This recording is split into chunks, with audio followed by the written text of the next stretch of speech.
Desconstruindo o velho modelo.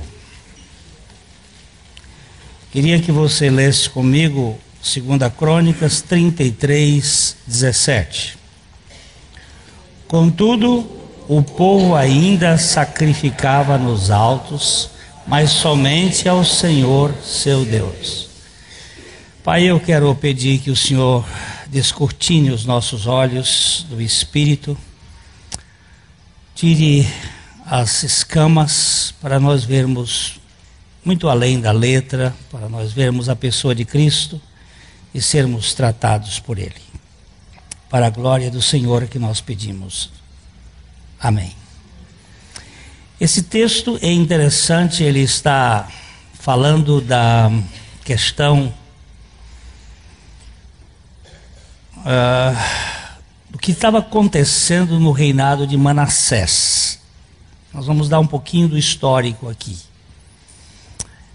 Manassés foi o pior rei de Judá e teve o reinado mais longo da história monárquica do Antigo Testamento. 55 anos de governança, só por misericórdia. É interessante que Deus às vezes usa o pior é o que tem o maior reino. Era filho de Ezequias, um bom rei, que pediu a Deus que o curasse de uma enfermidade mortal. Ezequias foi atendido e viveu mais 15 anos. Depois de sua morte, Manassés, aos 12 anos de idade, começou a reinar. Portanto, ele foi gerado após a cura de seu pai. Deixa eu falar um pouquinho aqui. Nem sempre uma oração atendida significa uma coisa boa. Se Manassés tivesse morrido, se Ezequias tivesse morrido, Manassés não teria nascido. Manassés foi um rei terrível, foi um déspota. Nós vamos falar um pouquinho sobre ele. Outra coisa que eu queria lembrar aqui, que nem sempre um bom pai significa que vai ter um bom filho. E nem sempre um mau pai vai ter um mau filho. Nós vamos ter muitos reis que foram maus, que tiveram filhos bons, como reis. E tivemos reis perversos, que tiveram filhos adequados.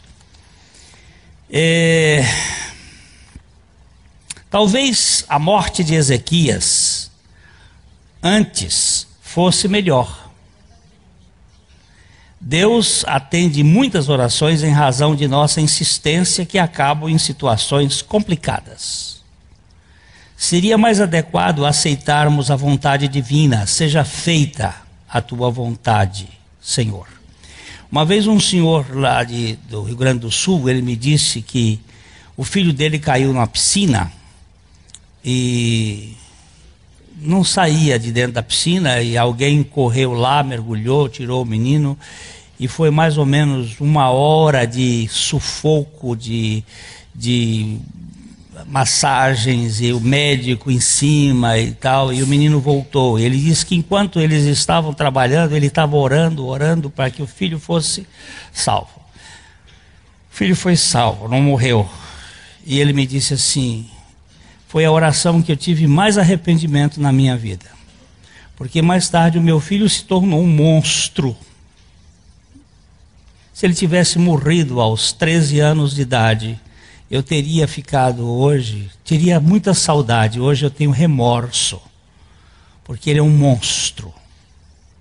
monstro social, um monstro moral. A expressão da oração de Jesus precisa ser levada muito a sério. Pai nosso, que estás nos céus, santifica o teu nome aqui na terra. Venha o teu governo sobre nós e seja feita a tua vontade. A tua vontade, Pai. Eu gostaria muito que curasse, mas que seja feita a tua vontade. Eu gostaria muito que acontecesse isso, mas que seja feita a tua vontade, não a minha vontade, porque nem sempre a minha vontade vai ser a melhor. Muitas vezes Deus atende às nossas orações, mas elas são problemáticas. Esse atendimento vai causar problemas para nós. Se Manassés não tivesse nascido, muita coisa ruim não teria acontecido na história do povo dos judeus, povo judeu. Ele foi um dos pivôs da decadência que culminou no cativeiro babilônico. O governo de Manassés, você vai estudar a história de Manassés no capítulo 32, 33 de Crônicas, ou no livro de Reis, você vai ver que peste foi este homem. Mas depois eu vou contar mais para vocês uma coisa. Primeira parte do seu reinado, a grande maioria que a gente não sabe, não tem a noção de quanto tempo durou, foi uma tragédia sem precedente na vida do povo de Deus. Vamos ler 2 Crônicas 33, 9. Manassés fez errar a Judá e os moradores de Jerusalém, de maneira que fizeram pior do que as nações que o Senhor tinha destruído de diante dos filhos de Israel. Preste bem atenção a essa palavra pior. As nações como os amorreus, os fariseus, os jebuseus, os filisteus, eram nações, moabitas e outros povos, eram nações perversas, que sacrificavam os filhos aos ídolos queimando vivos. Eram nações adúlteras, nós vamos contar aqui um pouco mais, nações perversissíssimas. E a Bíblia diz que o povo de Judá, os judeus, fizeram pior do que as nações que o Senhor tinha destruído. O culto aos demônios, tipificados nos postes ídolos, ou na adoração ao falo, também configurado no obelisco de Tamuz, se tornou uma prática comum na vida do povo de Deus. A nação havia se prostituído com o mistério, vamos ler Apocalipse 17, 5, o mistério da Babilônia, a grande, a mãe das meretrizes e das abominações da terra. Aqui está a chave para se entender a corrupção das realidades espirituais. Você preste atenção que o livro de Apocalipse expõe em letras garrafais. Na tradução e no grego é com letras maiúsculas. A Babilônia, a grande, a mãe das meretrizes e das abominações da terra.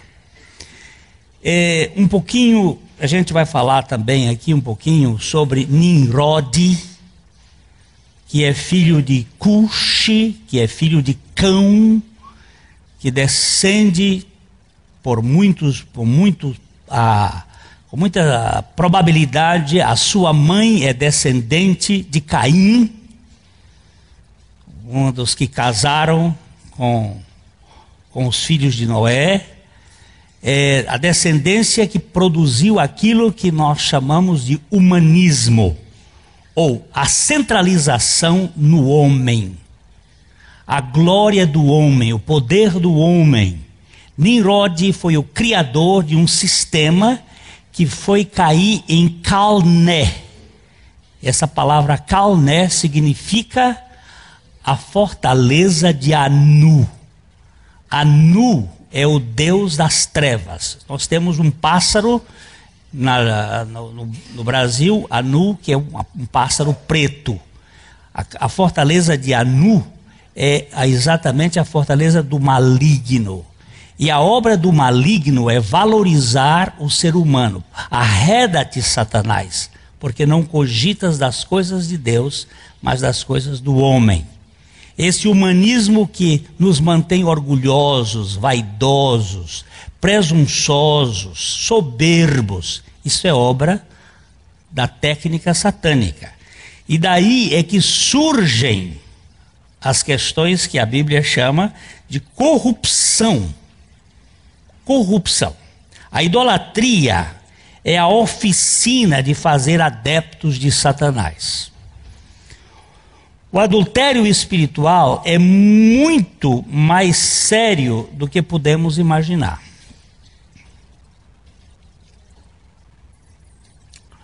Tanto os ídolos concretos como a idolatria ideológica são instrumentos satânicos para nos afastar da comunhão com o verdadeiro Deus.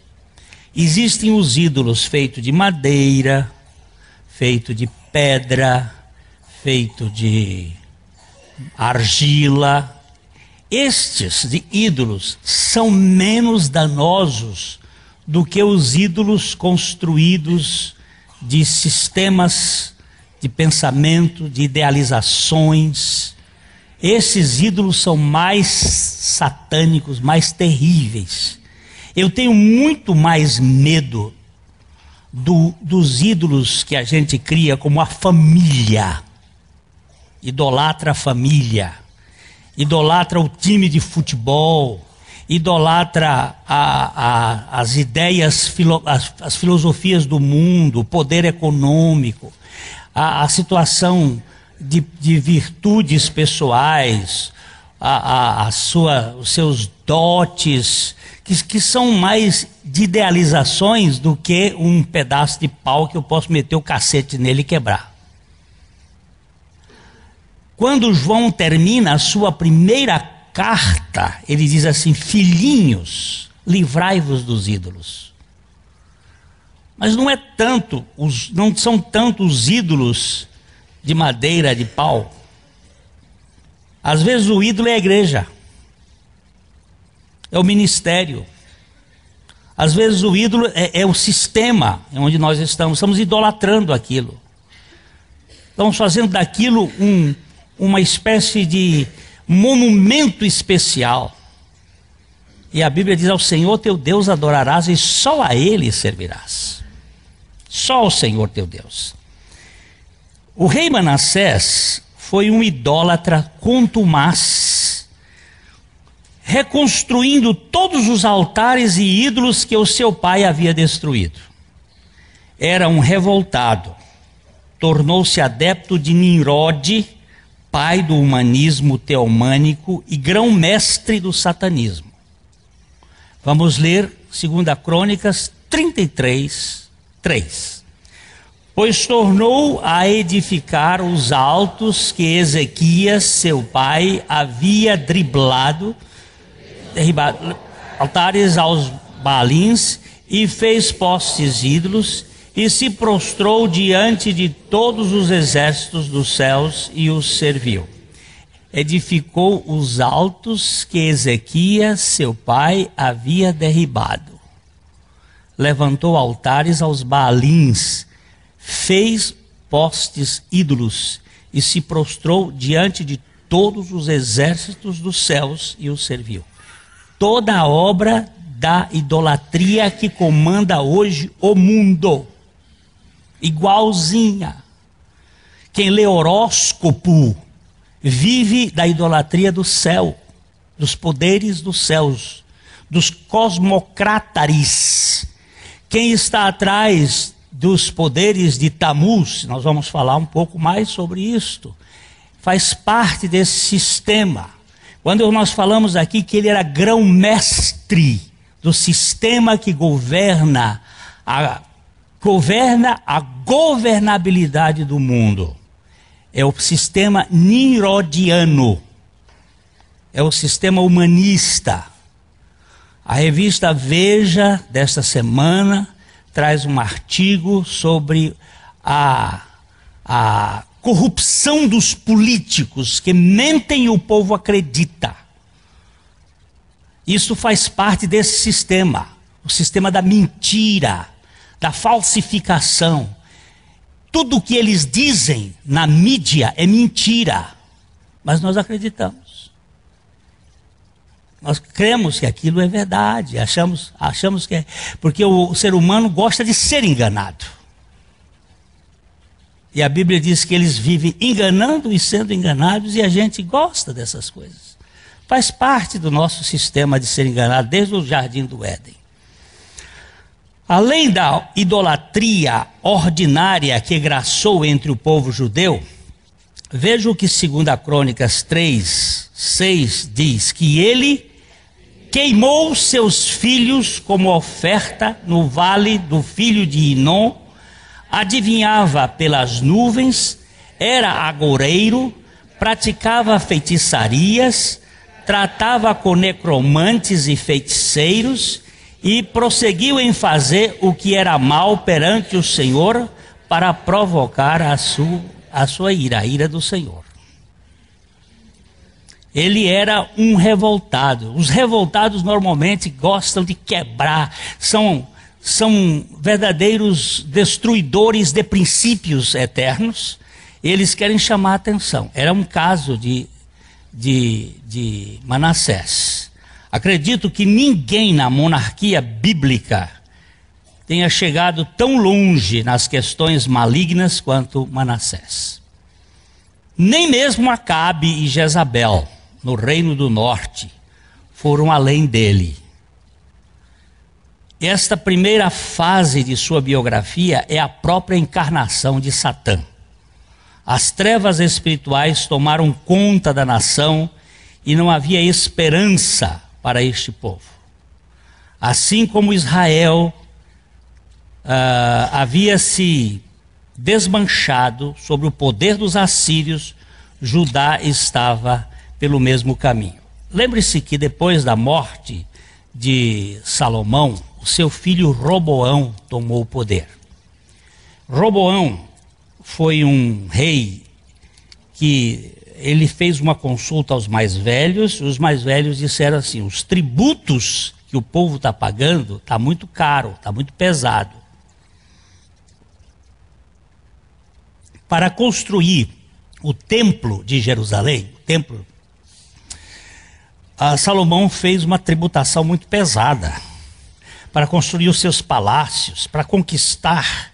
Ele se tornou um rei de muito nome, mas houve um peso econômico muito grande. A carga tributária era muito grande. Assim como a carga tributária do Brasil é uma das maiores do mundo. Eu estava dizendo para o meu cunhado nos Estados Unidos que país rico é o Brasil, não é os Estados Unidos. Os Estados Unidos é país pobre. Nós somos ricos. A gasolina é a mais cara do mundo, é uma das mais caras. Os carros são caríssimos, roupa é caríssima aqui, comida é caríssima. Nós jantamos em Nova York num restaurante por $29 para comer 3 pessoas e está conversado. Como é que é a história? 3 e come 3 e não falei nada. Isso era um garçom que dizia que o prato era muito grande, e para o dono não saber, ele disse assim: come 3 e eu não falei nada. Pois é, lá nós comíamos assim à vontade, $29, isso corresponde, quem mais é bom em matemática aí, vezes 1,65, quanto é que dá? R$50 para 3 pessoas jantar. Eu quero ver se você vai num restaurante daquele tipo, aqui no Brasil, e com R$50 você come sozinho. Eu quero é ver. Agora, a tributação aqui está um jeito que ninguém aguenta mais. Mas isso faz parte do sistema dos ladrões do poder, que vão bebendo e bebendo e bebendo e bebendo cada vez mais. Mas você está dizendo isso por quê? Porque o sistema é o mesmo. O sistema que governa é o mesmo. Mas a misericórdia do Senhor em seus planos secretos nos diz em 2 Crônicas 33:11: pelo que o Senhor trouxe sobre eles os príncipes dos exércitos do rei da Síria, os quais prenderam Manassés com ganchos, amarraram-no com cadeias e os levaram à Babilônia. Preste bem atenção uma coisa: quando você cair na idolatria, Deus vai levar para o ninho da idolatria. Quando você cair na prostituição, Deus vai botar você no ninho da prostituição até você enjoar. Um dos projetos de Deus trabalhar conosco é nos levar ao enfado. Ele nos conquista quando você chega a um ponto que você não aguenta mais comer aquilo que você estava querendo. Eu me lembro do meu sogro, que o meu cunhado, que gostava de queijo, uma vez ele botou um queijo e disse: você vai comer todinho.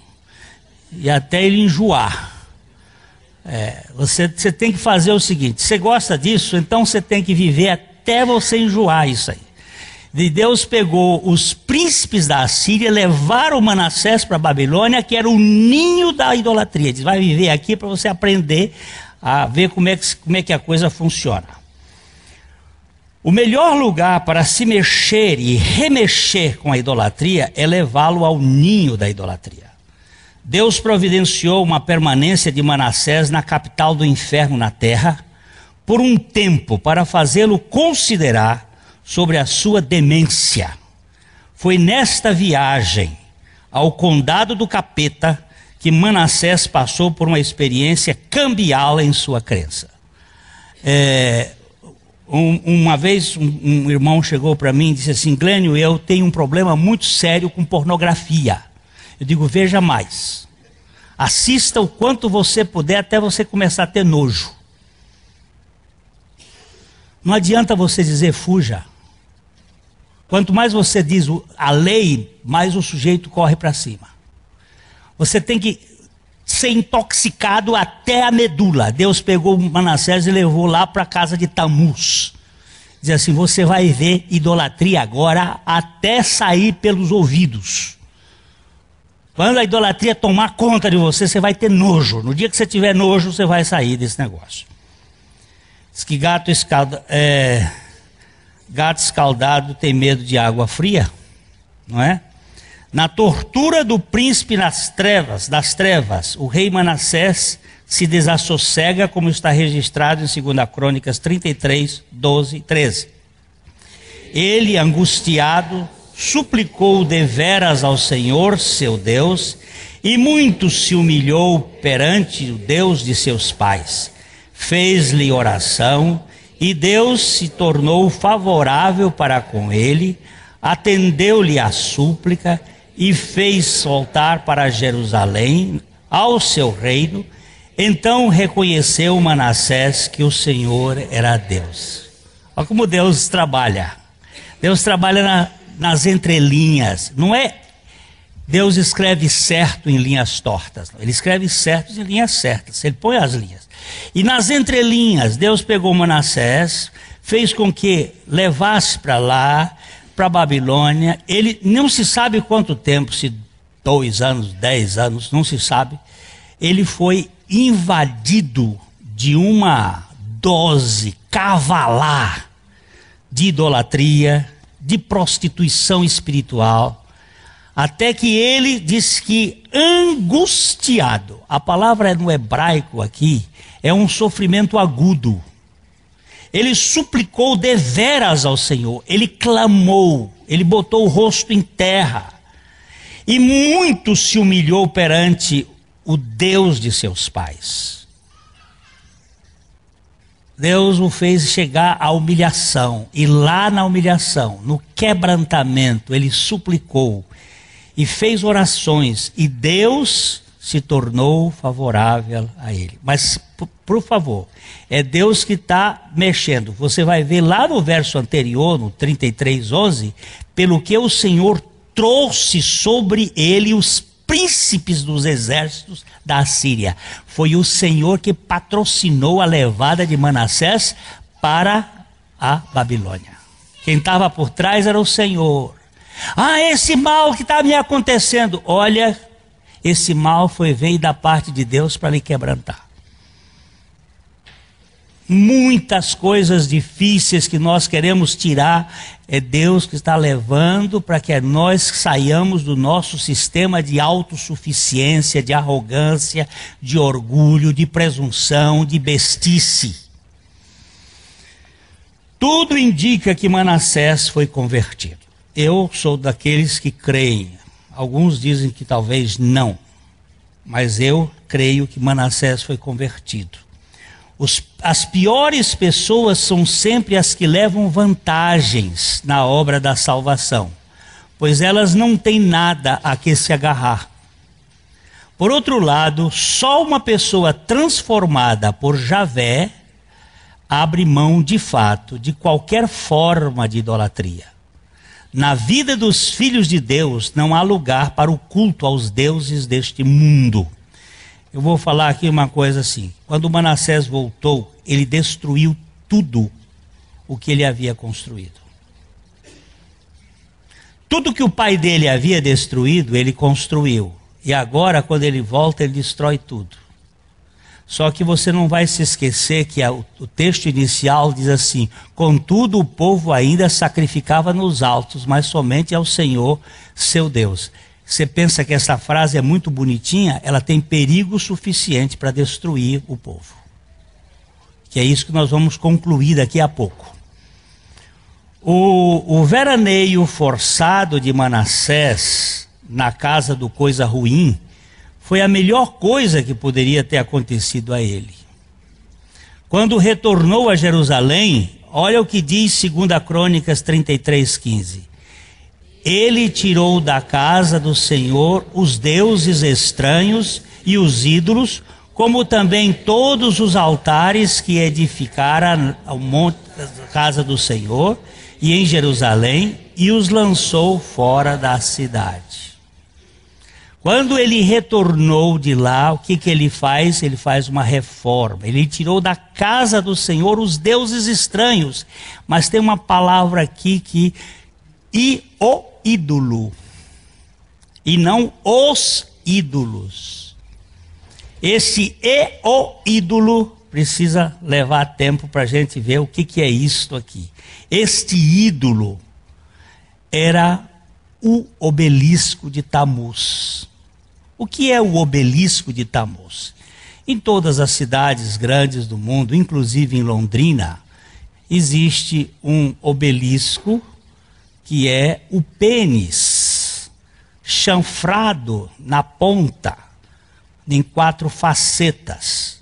Aquilo é o centro da adoração ao falo, que é o órgão masculino, é ao sistema do sexo, da sexualidade, da fertilidade. Todo o sistema cristão está baseado nesta adoração maldita. Inclusive a Páscoa, ela é comemorada na primavera do hemisfério norte, onde está todo o sistema de revelação do povo de Deus, Israel e tudo. É o tempo da fertilidade que sai da terra. Coelhinho que sai da toca, ovo que significa ressurreição. Tudo isso é princípio. E inclusive em inglês, a palavra Easter, que é Páscoa, vem de Aster, de Astarote, a deusa dos fenícios, que é, na sequência, a Samíramis, a mãe de Tamuz. E hoje nós temos a mesma imagem de Maria, aquela imagem de Maria, a mãe do Senhor, com o véu abrindo em forma de triângulo, em forma de pirâmide. É a mesma de Samíramis, a mesma de Astarote, a mesma de Diana dos Efésios, a mesma de Ceres, a mesma de Ísis, a mesma. É o sistema que foi influenciando a Igreja Católica, a Igreja Protestante, a Igreja Evangélica, é a mesma. É o mesmo sistema. Sistema maldito do humanismo que está destruindo a história da igreja. Nós fazemos festas pagãs. Natal é uma festa pagã. A Páscoa é uma festa pagã, misturada. Por isso que a Bíblia diz: não tem dia de festa, nem lua nova, nem sábado, porque Cristo é tudo e em todos. Amém. Nós vamos parar com esses troços que adoecem. Fica enganando criança com Papai Noel, com doce de Páscoa, com negócio lá para enganar. Isso tudo no comércio. e comprando essas crianças e fazendo confusão na mente das pessoas. Agora evangelho é evangelho, e é libertador. O ídolo, que ídolo era este? Já vimos anteriormente os postes ídolos, que em hebraico são denominados de Asherá, ou Azerá, em português, significando bosque. São ídolos de troncos de madeira ou mesmo de árvores frondosas, representando o órgão masculino em pé, em direção ao Deus Sol, e que tem a mesma identidade desse ídolo colocado no templo do Senhor, para alguns estudiosos era o obelisco de Tammuz feito de pedra. Sei lá, no centro de Washington, a capital do mundo, que foi construída com esse objetivo pelos poderes de Grayskull, pelos poderes do governo mundial. Tem lá o grande obelisco de Tammuz com 57 metros de altura, lá mostrando para o mundo.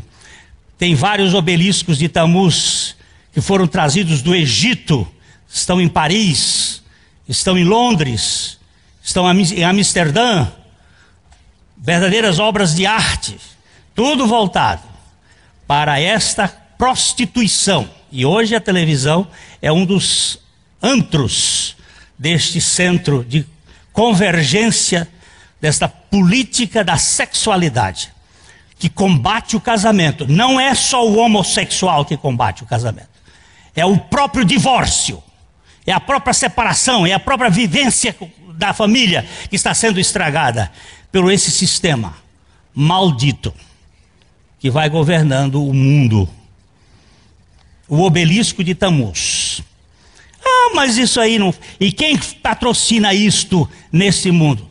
São os Illuminati, são os sistemas maçônicos, da franco-maçonaria. Existe maçonaria para todo estilo. Existe o estilo egípcio, a franco-maçonaria, existe a maçonaria da Inglaterra, do rito de York, do rito escocês. Uns são mais bobos do que os outros, mas o sistema é o mesmo. É o humanismo. É o governo do humanismo. E os sistemas humanistas que estão destruindo a vida da família e a vida da igreja.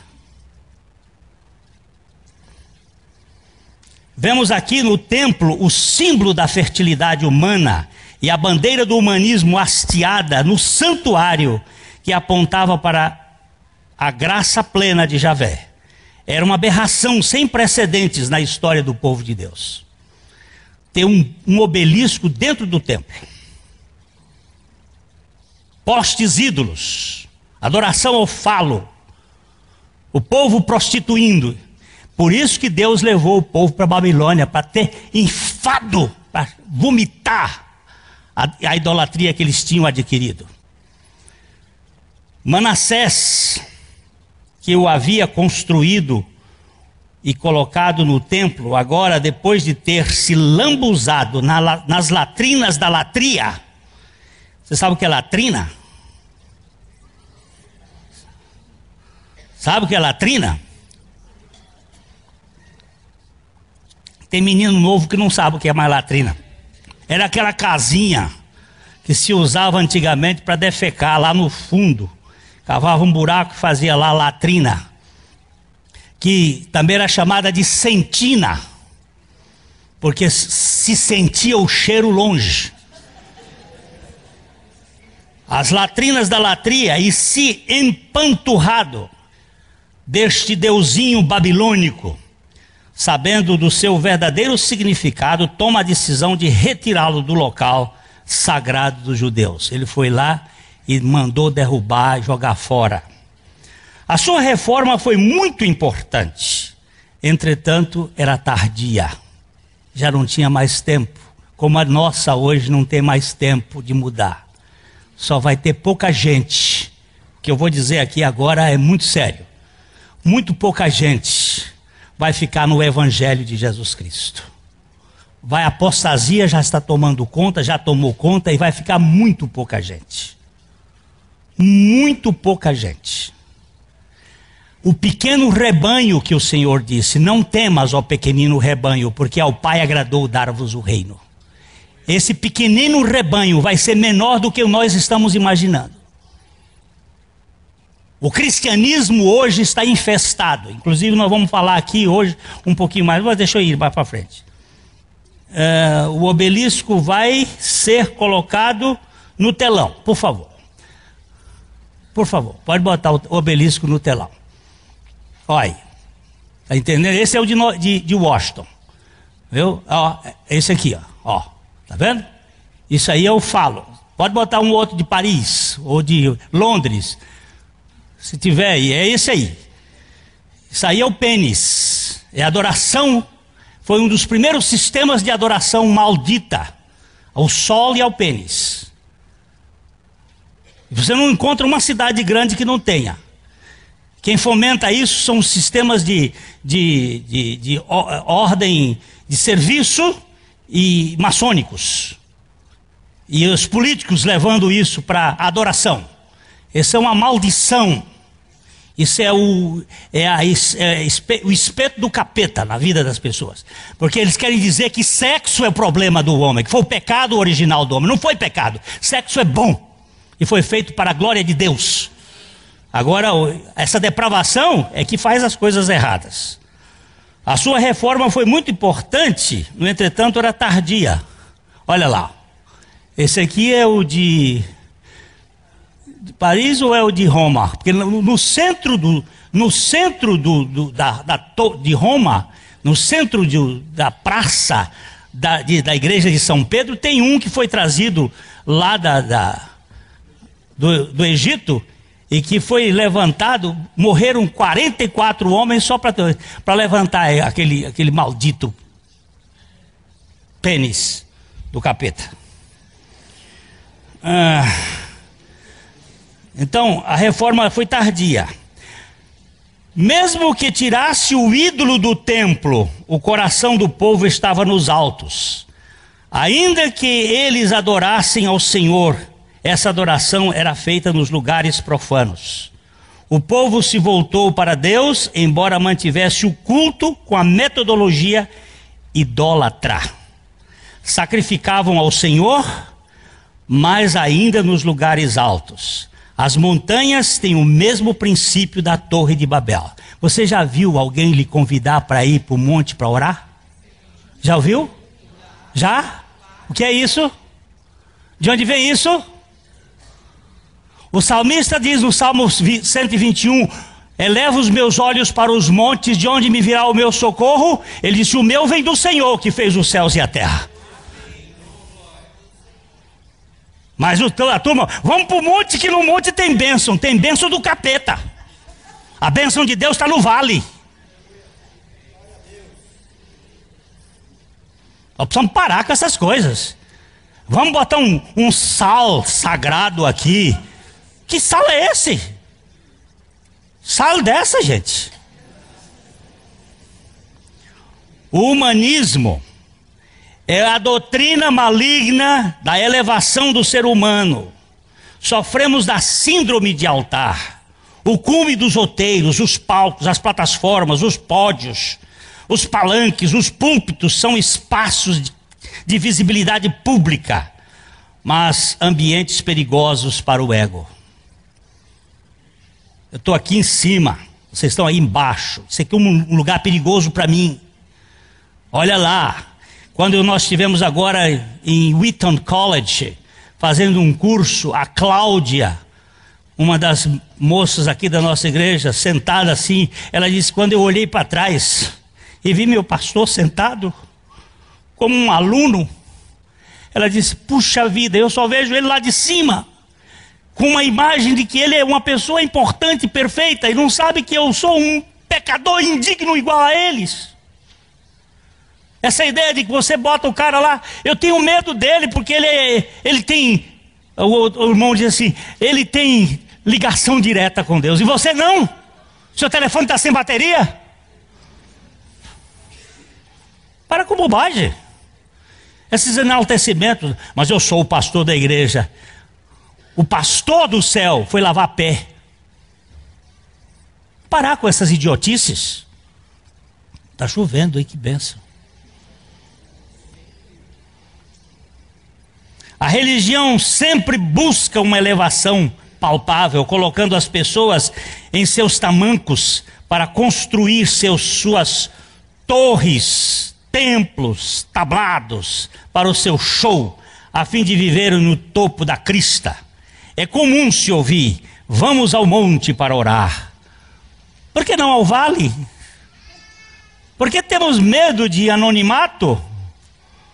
O ser humano não gosta da obscuridade pessoal, não suporta a ausência de holofotes e a falta do reconhecimento dos outros. Pastor, eu queria uma visita sua. Por que não pode ser a visita do outro? Não, porque o senhor é muito importante. Para com isso. Vamos parar com essa bobagem.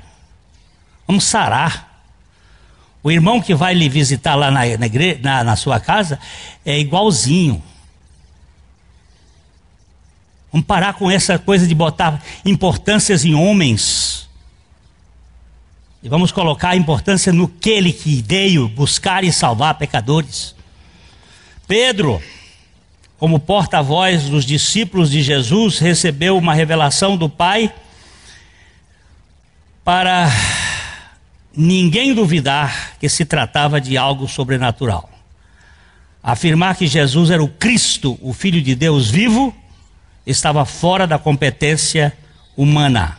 Jesus era um homem que veio aqui na terra, nasceu de uma mulher pobrezinha, nasceu numa estribaria, num lugar, foi criado numa cidadezinha, foi ser marceneiro, uma pessoa insignificante, e juntou um grupo de discípulos e começou a falar, contar algumas coisas. Um dia, faltando 6 meses para a sua morte, ele pergunta assim: o que vocês acham que é o Filho do Homem? Aí o Pedro disse: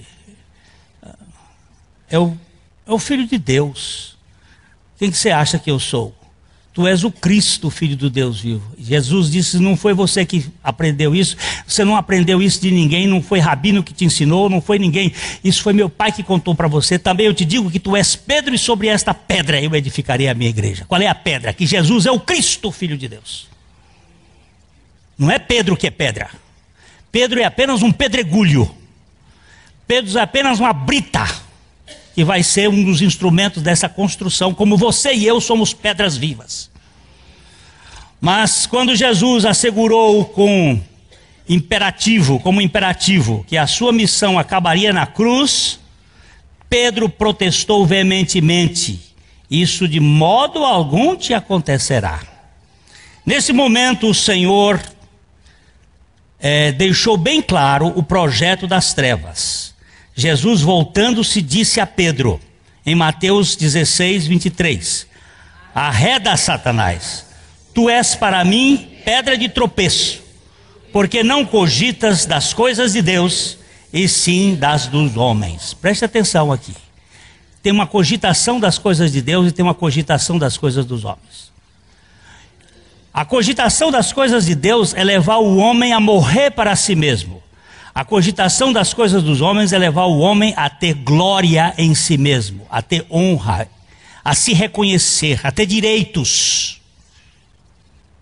Eu sofro com isto todos os dias, por isso eu tenho que levar o morrer de Jesus todo o tempo. Quem é o técnico do jogo humanista? Quem investe na elevação de nossa imagem? Quem está por trás da disputa do poder a fim de sermos considerados? Quem cogita dos acontecimentos que valorizam a atuação dos homens? Quem se apetece em inflar o ego para nos tornar tão importantes ou cheios de direitos? Quem? Muricy Ramalho? Não, esse cuida dos santos. Mas quem cuida dos santos, ele cuida dos santos. Mas quem cuida dos santos nesse aspecto é Lúcifer. que vai inflar em você. Você tem que se reconhecer, você tem que ser reconhecido. Você é o pastor principal dessa igreja. Você é.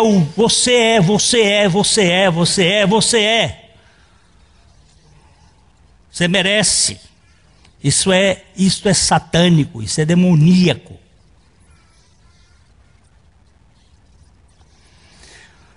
Manassés foi esvaziado, mas o povo continuava cheio de elevação. Queria adorar a Deus nos lugares altos. Muitos hoje em dia até abrigam uma mensagem ortodoxa, mas não querem abrir mão da sua glória. São fiéis aos princípios doutrinários, conquanto não recebem os aplausos. Conquanto que recebam os aplausos da plateia. Querem, antes de tudo, continuar na idolatria do ego. Por exemplo, o cântico da igreja atual está voltado para o povo e não para o trono. O que significa isso? Glória para mim, quando o poder do seu rei sumirá, sim, há de ser grande glória para mim. Isso é o quê? Glória para quem? Glória para mim? A glória pertence ao Senhor. Misericórdia. Misericórdia.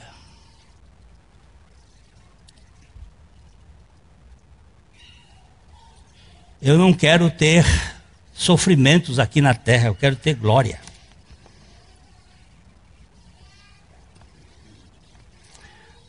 Para desconstruir esse velho modelo insidioso, só tem uma receita: a cruz de Cristo.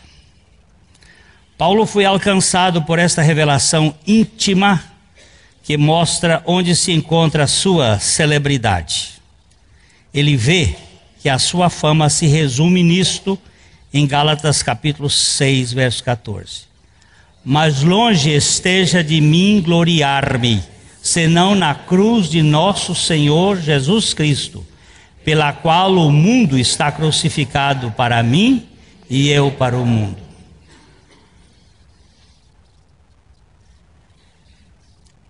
Ontem à noite eu ouvi uma palavra muito preciosa ao meu coração, de uma pessoa muito íntima minha, que ele disse: eu não estou preocupado nem com as bajulações, os louvores.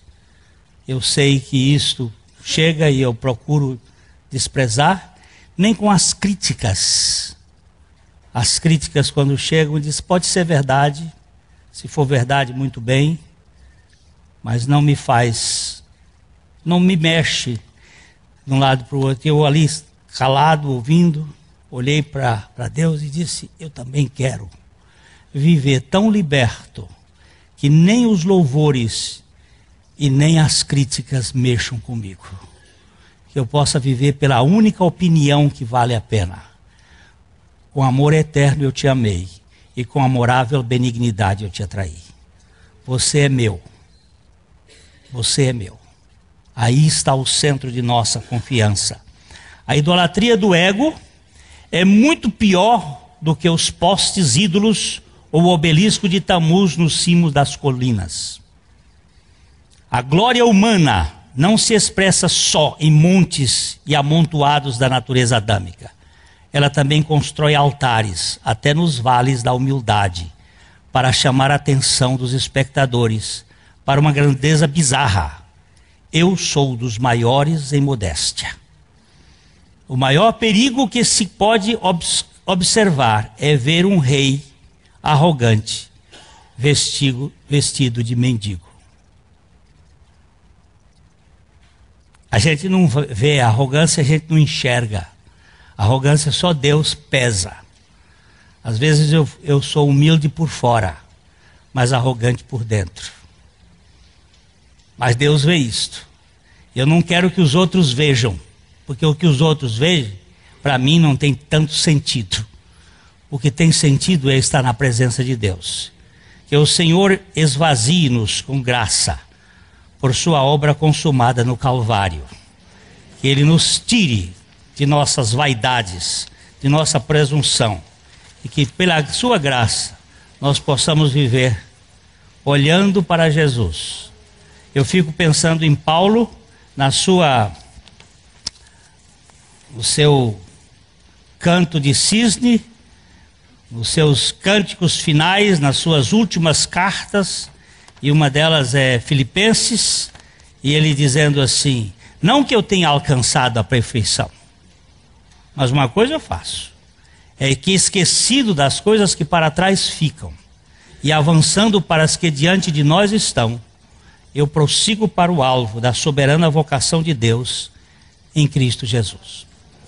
Quarta-feira passada, depois do estudo, uma das nossas irmãs veio me perguntar: Glênio, o que significa aquela imagem da visão de Daniel? Aquela cabeça, aquele corpo, a cabeça de ouro, o tronco de prata, os pelvis de bronze, as pernas de ferro e os pés de barro, metade de ferro e metade de barro. Disse que aquele foi um sonho que Nabucodonosor, rei da Babilônia, teve. E aquele sonho é um sonho da governabilidade do mundo. A cabeça de ouro é o reino babilônico, os peitos de prata é o governo medo-persa, o governo grego nos quadris de bronze, as pernas de ferro misturada com barro, por causa de um casamento que houve lá até acho que foi o casamento de Cleópatra com Marco Antônio, que foi do Egito com Roma, formou os 10 artelhos que depois vão ser representados nos 10 chifres que governam o mundo, mas no meio caiu uma pedra em cima do pé, e aquela pedra derrubou a estátua virou farinha, virou pó, e a pedra cresceu e cresceu e cresceu, e aquela pedra que desceu do céu sem mãos era Cristo. Mas depois surgem os chifres, depois surgem a governabilidade de novo, só que já com cartas marcadas, porque o Senhor é o governador do mundo. Do Senhor é a terra e a sua plenitude, o mundo e aqueles que nele habitam. E nós estamos falando nós fizemos um curso lá em Estados Unidos, e a última aula foi um senhor de mais ou menos uns 78 anos, um homem que nos marcou muito. Ele é um empresário, mas ele não dizia nada dele, não falava, depois é que nós soubemos. Ele é chefe, ele é presidente de uma empresa, dono de uma empresa que tem 240 mil funcionários. E ele investe no reino de Deus. Ele investe em pessoas. Ele aplica em pessoas para a pregação do reino de Deus. Sabe qual é o trabalho dele na igreja batista, lá de Wheaton? É porteiro. Ele é porteiro, ele é assistente das pessoas. Sabe o que ele cuida? Ele cuida das pessoas que chegam no país, os estrangeiros, e não têm condições, e ele vai cuidar dessas pessoas. Mas isso não é dito por ele, não. É dito por outras pessoas que estavam por trás. Ele simplesmente não tinha nenhuma glória. Ele nos disse assim: quando foi que vocês já ouviram uma mensagem sobre a virtude do dinheiro? Imagina um homem que é dono de uma empresa que tem... Ele não diz quem é a empresa, nem nos disseram. Que tem 240 mil funcionários em 45 países do mundo. E perguntar: vocês já ouviram uma mensagem sobre a virtude do dinheiro? Ele disse: o dinheiro de um lado tem uma maldição, porque ele pode ser um Deus, mas do outro lado ele tem uma bênção: granjeai amigos com as riquezas da iniquidade, para que quando estas vos faltarem, estes vos recebam nos tabernáculos eternos.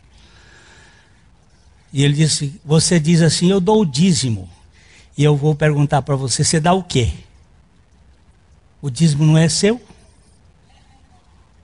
Do Senhor é a terra e a sua plenitude, o mundo e aqueles que nele habitam. Você pensa que você é dono de alguma coisa? Se você não for mordomo, você é um ladrão. Você é apenas um mordomo. Somente. Mais do que isso, nada. Mas depois eu conto para vocês como é que ele me acabou comigo outro dia, que não dá tempo. Não, hoje não. Hoje não. A história, meu horário já passou.